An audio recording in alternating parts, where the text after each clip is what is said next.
இது புனித லூக்கா எழுதிய நற்செய்தியிலிருந்து வாசகம். அதிகாரம் 24, இறைவார்த்தைகள் 35 முதல் 48 முடிய.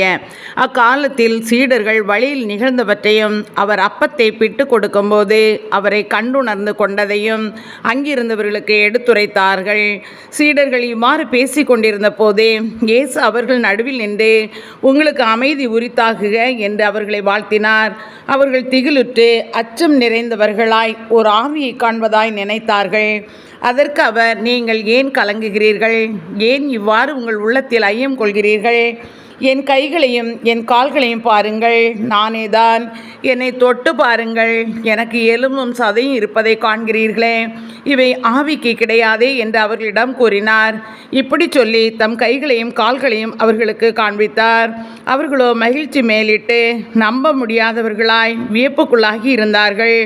அப்போது அவர் அவர்களிடம், உண்பதற்கு இங்கே உங்களிடம் ஏதேனும் உண்டா என்று கேட்டார். அவர்கள் வேக வைத்த மீன் துண்டு ஒன்றை அவரிடம் கொடுத்தார்கள்.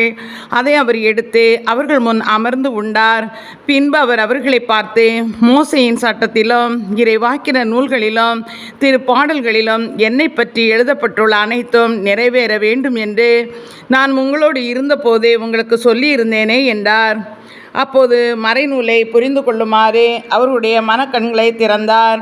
அவர் அவர்களிடம், மெசியா துன்புற்று இறந்து 3ஆம் நாள் உயிர்த்தெழ வேண்டும் என்றும் பாவ மன்னிப்பு பெற மனமாறுங்கள் என எருசலேம் தொடங்கி அனைத்து நாடுகளிலும் அவருடைய பெயரால் பறைசாற்றப்பட வேண்டும் என்றும் எழுதியுள்ளது.